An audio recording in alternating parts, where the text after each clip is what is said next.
आज की इस लाइव क्लास में हम देखेंगे डिटेल्ड में सारे टेंसेस को कि किस तरह जो है वो हम एक टेंस से 12 टेंसेस में एक सेंटेंस को कन्वर्ट कर सकते हैं और क्या मेन पॉइंट्स हैं टेंसेस के जो बच्चे अक्सर कंफ्यूज हो जाते हैं और मिस्टेक करते हैं। फॉर्म को करना हो या कुछ और हो तो आइए उसको देखते हैं। सबसे पहले जो आपको नज़र आ रहा है, अगर आप एक स्टूडेंट हैं, स्कूल लेवल पे हैं या कॉलेज लेवल पे हैं, अच्छा अगर आवाज़ में प्रॉब्लम हो तो प्लीज़ लिखते रहिएगा साथ में, ताकि ये ना हो कि मैं खुद ही पढ़ाती रहूँ और आपको आवाज़ ही ना आए। एक स्टूडेंट के लिए सबसे पहले ये जानना ज़रूरी होता है, पार्ट्स ऑफ स्पीच आपको मैंने पढ़ाए हुए हैं कि सब्जेक्ट क्या है, वर्ब क्या है और ऑब्जेक्ट क्या है। सब्जेक्ट है काम करने वाला, किसी भी सेंटेंस के अंदर सब्जेक्ट जो है वो काम करने वाला होता है। वर्क क्या होता है, आपका एक्शन होता है, यानी काम होता है, और जिस चीज़ पे हम काम कर रहे हैं वो हमारा ऑब्जेक्ट कहलाता है। As you can see in the given examples, I write a letter, ये जो आपको रेड कलर में नज़र आ रहा है क्या है, ये हमारा सब्जेक्ट है। ये सब्जेक्ट है, यानी ये आई सब्जेक्ट है, शी सब्जेक्ट है, वी सब्जेक्ट है। अब इस अगर हम इन सेंटेंसेस में हम एक्शन देखें, काम क्या हो रहा है, यहाँ पे राइट काम है, यहाँ पे लर्न काम है, यहाँ पर बॉट काम है। ठीक है, तो ये हमारे क्या हैं, ये तीनों ग्रीन जो हैं ये हमारे वर्ब हैं। और काम किस चीज़ पर हो रहा है, तो वो जी है हमारा ये लेटर हमारा ऑब्जेक्ट है, लेसन ऑब्जेक्ट है और बुक ऑब्जेक्ट है। आई होप कि आपको इतना समझ आ गया होगा कि सब्जेक्ट वर्ब और ऑब्जेक्ट का कम्बिनेशन क्या है।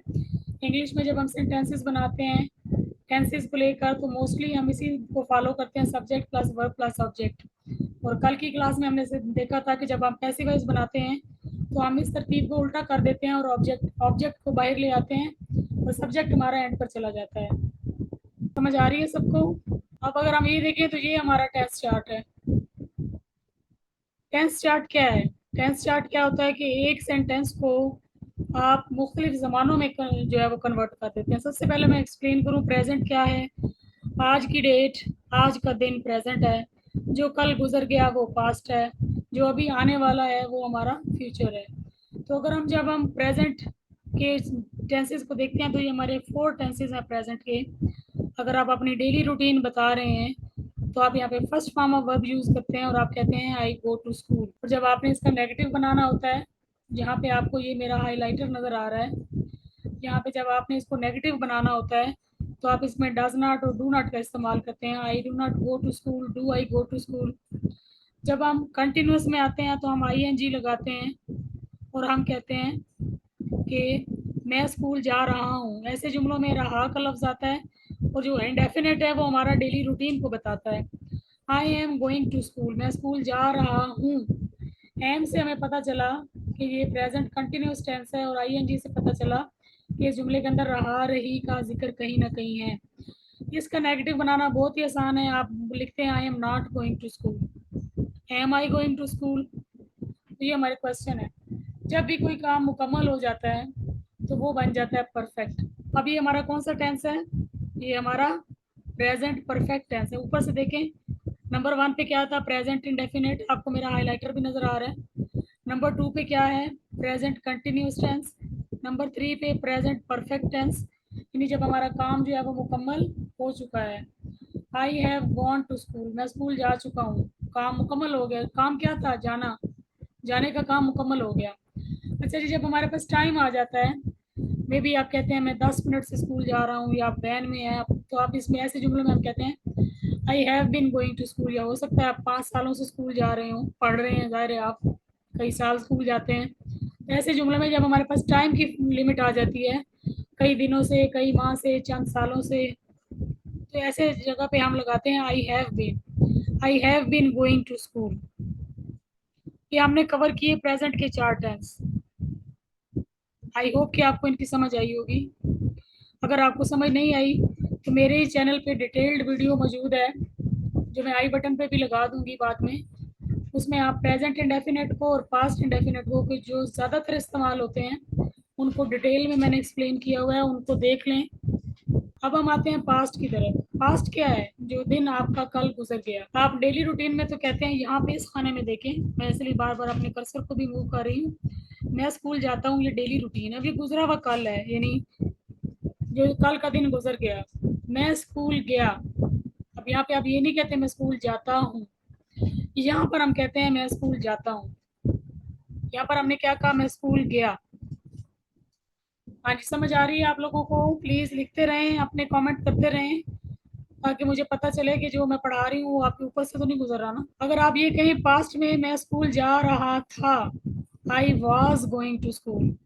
देखिए, जहाँ कहीं भी जुमले के अंदर रहा, रही, रहे आता है, वहां पर हम आई एन जी का इस्तेमाल करते हैं। I was going to school, मैं स्कूल जा रहा था। अब इधर क्या मतलब बनेगा? I am going to school, मैं स्कूल जा रहा हूँ। ये जा रहा हूँ है, ये जा रहा था है। मैं स्कूल जा रहा हूँगा। फ्यूचर में, आने वाले दिनों में आप कहते हैं कि मैं स्कूल जा रहा हूँगा, तो आप वहाँ पे लगाएंगे I will be going to school. लेकिन पहले हम इसको इस तरह कवर करते हैं, चार टेंस पास्ट के। मैं स्कूल गया, आई वेंट टू स्कूल। मैं स्कूल जा रहा हूँ, जा रहा था, I was going to school. मैं स्कूल जा चुका था, काम मुकम्मल हो गया लेकिन पास्ट में था। पास्ट में क्या लगेगा? था। यहाँ पर लगेगा है, यहाँ पर लगेगा था। मैं स्कूल जा चुका था, I had gone to school. अगर आपने पास्ट में कहना हो कि मैं कई सालों स्कूल जो है, कई दिनों तक, कई महीनों तक स्कूल जाता रहा था, तो आप बनाएंगे I had been going to school. I had been going to school. अच्छा, हम फ्यूचर को देखते हैं। फ्यूचर में आने वाला दिन, यानी आपने मे बी 2 दिन बाद आप कहते हैं I will go to school. जैसे छुट्टियां हैं ना, छुट्टियों के बाद आप कहेंगे कि मैं स्कूल जाऊंगा, I will go to school. फिर आप कहेंगे कि मैं स्कूल जा रहा हूँ छुट्टियों के बाद, गोइंग टू स्कूल। फ्यूचर में हम एडवांस में जाके कहते हैं कि मैं स्कूल जा चुका हूँगा। पहले ही बता रहे हैं ना कि मैं कुछ महीनों बाद स्कूल जा चुका हूँगा। I will have gone to school. और अगर आपने इसको टाइम के हिसाब से बताना हो कि मैं जो है वो कई महीनों से, कई सालों से स्कूल जाता रहा हूँगा, I will have been going to school. तो ये है हमारा टेंस चार्ट। आगे बताएं, आप लोगों को समझ आई है टेंस चार्ट की? इस टेंस चार्ट की आपको समझ उसी सूरत में आएगी जब आपने पिछली क्लासें ली हुई हैं। अगर आप देखें कि आप प्रीवियस क्लासेस आपने नहीं अटेंड की हुई हो, तो एक इस बॉक्स को देख के तो टेंस नहीं ना समझ में आएंगे कि आप एक ये बॉक्स समझ लें और मैं आपको कहूँगी ये बस आपने ये डब्बा देख लिया तो टेंस आपको आ गई। ऐसे भी नहीं है, इतने भी आसान मेरे पास कोई जादू की छड़ी नहीं है कि मैं आपको इस तरह समझा दूँ। लेकिन ये है कि ये टेंस चार्ट अगर आप थोड़ी सी इस पर एफर्ट लगाएं, थोड़ा सा इस पर गौर करें, तो इंशाल्लाह बहुत जल्द आप टेंस को जो है वो कवर कर सकते हैं। अब देखिए, फॉर्म्स ऑफ वर्ब से भी हमें आइडिया होता है। देखिए, हमारी फॉर्म ऑफ वर्ब है, पहली फॉर्म गो, वेंट, गॉन। जो प्रेजेंट में हम लगाते हैं, प्रेजेंट इंडेफिनिट में हम फर्स्ट फॉर्म लगाते हैं, और जो पास्ट इंडेफिनिट में लगाते हैं वो ये सेकंड फॉर्म लगाते हैं। तो ये जो हमारी थर्ड फॉर्म है, जिसे हम पास्ट पार्टिसिपल भी कहते हैं, इसको हम परफेक्ट टेंस में यूज करते हैं। जैसे आप कहते हैं I have gone to school, अभी हमने देखा ना, I have gone to school. और इंडेफिनिट में, पास्ट इंडेफिनिट में कहते हैं आई वेंट टू स्कूल, और प्रेजेंट इंडेफिनिट में हम कहते हैं आई गो टू स्कूल। ठीक है, ये इन फॉर्म से भी आपको आइडिया होता है कि कौन सा टेंस है। एग्जाम्स में क्या होता है, जैसे वो यहाँ पे आपको हैज़ और हैव लगा के आगे आपको ये ऑप्शन दे देते हैं कि बताएं भाई, गो लगेगा, वेंट लगेगा या गॉन लगेगा। अगर आप यहाँ पे कहते हैं I have dash to school, तो हमें पता है, अब तो आपको समझ आ गई है ना कि हैज़ हैव के बाद हम थर्ड फॉर्म ऑफ वर्ब लगाते हैं I have gone to school. थोड़ा सा इंडेफिनिट के मैंने मेन पॉइंट लिखे हैं कि जब हम इंडेफिनिट टेंस बनाते हैं प्रेजेंट में, तो हम लगाते हैं डू और डज। ठीक है, she doesn't go to school, I do not go to school. आपको पता है कि कहाँ पर डज नॉट लगता है, कहाँ पर डू नॉट लगता है। आई, वी, यू, दे के साथ हम जो है वो डू का वर्ड यूज़ करते हैं, और ही, शी, इट और सिंगुलर के साथ हम जो है वो डज का इस्तेमाल करते हैं। जब हम किसी प्रेजेंट का कंटिन्यूस टेंस बनाते हैं तो हम इज एम आर लगाते हैं, साथ में आई एन जी लगाते हैं। जैसे गोइंग, स्लीपिंग, वॉचिंग, इंजॉइंग, तो यानी आई एन जी लगा के इज एम आर लगाते हैं। जब हम परफेक्ट टेंस बनाते हैं तो हम इसमें हैज़, हैव और थर्ड फॉर्म ऑफ वर्ब लगा देते हैं। जैसे आप कहते हैं I have gone to school, या I have watched something, movie कह लें या जो भी, तो यानी कोई एक्शन जब कंप्लीट हो जाता है तो हम हैज़ और हैव लगाते हैं। और अगर हम किसी टाइम का जिक्र करते हैं कि 2 घंटे से, कई माह से, चंद साल से, 15 मिनट से, तो फिर हम हैज़ बीन और हैव बीन लगाते हैं। जैसे आप कहते हैं कि मैं 10 मिनट से ख़त लिख रहा हूँ, तो आप बोलेंगे I have been writing a letter for 10 minutes. अब हम आते हैं पास्ट की तरफ। अच्छा, साथ साथ लिखते रहें। क्लियर है आप सबको? चैट बॉक्स में लिखें। जहाँ तक सबको क्लियर है प्रेजेंट का टेंस, अच्छी बात है, बहुत सारे यस नजर आ रहे हैं। अब हम आते हैं पास्ट की तरफ। पास्ट में हम second form of verb use करते हैं।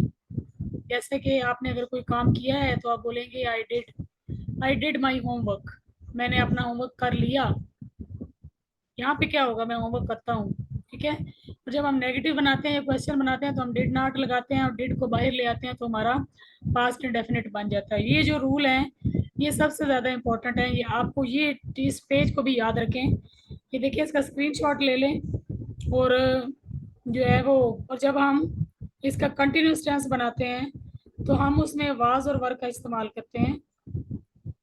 वाज और वर का इस्तेमाल करते हैं और साथ में आईएनजी लगाते हैं। जैसे I was writing a letter, I was enjoying the movie, I was sleeping, they were enjoying, they were going. तो यहाँ पर हम वाज और वर लगा के आईएनजी का वर्ड यूज करते हैं। और जब हमारा काम कोई पास्ट में मुकम्मल हो जाता है, एक तो अब ये कहते हैं ना मैंने खाना खा लिया है, तो आप बोलेंगे आई हैव टेकन माई मील। और अगर आपने ये पास्ट में कहना हो कि मैंने खाना खा लिया था, काम मुकम्मल हो गया था लेकिन पास्ट में, तो आप कहते हैं आई हैड टेकन, या आई हैड ईटन भी कह सकते हैं, आई हैड टेकन माई मील। अगर आप ये कहना चाहते हैं कि मैं काफ़ी देर से या 5 मिनट से खाना खा रहा हूँ, तो फिर वहाँ पर आप लगाते हैं had been. I had been taking my meal for 5 minutes. I hope कि आपको जो मैं बताना चाह रही हूँ वो समझ आ रही है।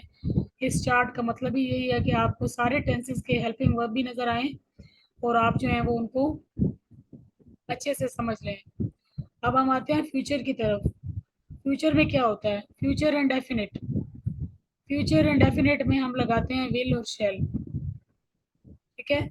मैंने आपकी सहूलत के लिए आपको कहा कि अगर आपको ज़्यादा प्रॉब्लम हो रही है विल और शैल में तो सबके साथ विल लगा दें, नो प्रॉब्लम एट ऑल। आप क्या होगी इसकी उर्दू?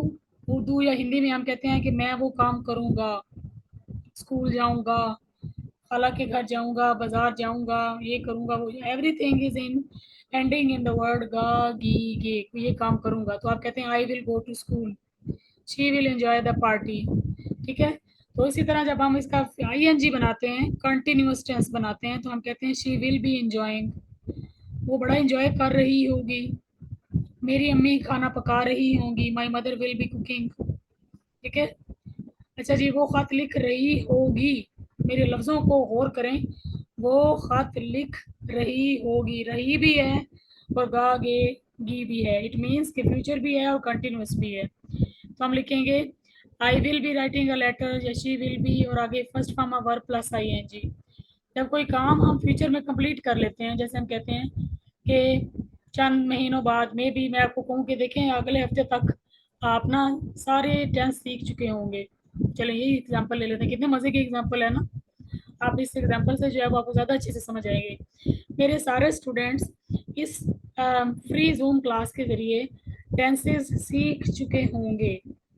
ऐसे ही बोलूँगी ना मैं, देखिए ज़रा क्या कहूँगी मैं। मेरे सारे स्टूडेंट जो हैं, यानी तमाम स्टूडेंट जो हैं वो टेंसेस को सीख चुके होंगे। All students will have learn tenses. ठीक है जी। तमाम स्टूडेंट्स टेंसेस को सीख चुके होंगे। ये हम फ्यूचर की बात कर रहे हैं ना, अभी अभी कुछ दिन बाकी हैं। या मैं कहूँ कि मेरे स्टूडेंट जो हैं वो 2 हफ्तों से टेंस सीखते रहे होंगे।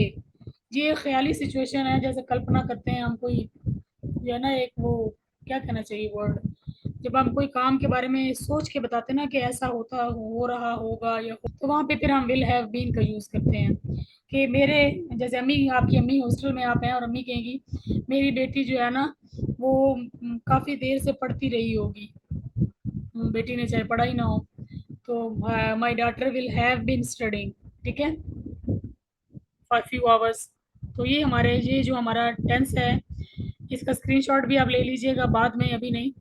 तो यहाँ पे मैंने आपको हेल्पिंग वर्क भी बताए हैं और साथ में मेन पॉइंट्स बताए हैं कि किस तरह जो है वो हम टेंस को पहचानते हैं। अगर आपको ये चीज़ें पता हैं, देखिए सपोज करें कि एग्ज़ाम में आपको सवाल आ गया he did not liked the idea, तो क्या ये सही है? He did not like the idea. जल्दी से लिखे शाबाश। He did not like the idea. सही नहीं है। क्यों सही नहीं है? क्योंकि मैंने आपको बताया था, आप यूं समझ लें कि तीन बहन भाई हैं जो बेचारे जुड़वा हैं, डू डिड और डस। जहां पर भी ये तीनों आपको नजर आएंगे नेगेटिव की फॉर्म में, क्वेश्चन की फॉर्म में, वहां पे आप फर्स्ट फॉर्म ऑफ वर्ब लगाएंगे। तो डिड नॉट के बाद लाइक्ड नहीं आएगा, डिड नॉट लाइक आएगा। ठीक है जी। तो ये हमारी करेक्शन जो है वो हमें मैट्रिक लेवल पे, एफएससी लेवल पे, किसी भी लेवल पे आप हो, टेंसेस के बगैर गुजारा ही नहीं है। इसलिए मैं कहती हूँ कि टेंसेस सीख लें। अब देखें एक और सेंटेंस, एक टेस्ट चार्ट हमने यहाँ बनाया है। अब देखें, मैं साथ साथ इसकी उर्दू पढ़ती हूँ। I play cricket, daily routine. आप भी अपने दिल में दोहराएं। आपकी आवाज़ मुझ तक नहीं आ रही, लेकिन आप खुद से अपने दिल में पढ़ें कि मैं, आई प्ले क्रिकेट का क्या मतलब है? डेली। आई प्ले क्रिकेट, मैं रोज़ाना क्रिकेट खेलता हूँ, ये मेरी डेली रूटीन है। मैंने कल रात, पुरानी बात है, कल का दिन, कल का दिन जो गुजर गया, मैंने कल क्रिकेट खेला। अच्छा, आने वाले दिनों में, फ्यूचर में, मैं क्रिकेट खेलूंगा, आई विल प्ले क्रिकेट। तो पास्ट में क्या था? I played cricket. तो डेली रूटीन में क्या है? प्रेजेंट इंडेफिनिट में रोजाना खेलता हूँ भाई क्रिकेट, ये मेरी रूटीन है, डेली ये खेलता हूँ। I play cricket daily. Clear है जी? इंडेफिनिट। अब आते हैं कंटिन्यूअस की तरफ। मैं अभी, राइट नाउ, क्रिकेट खेल रहा हूँ।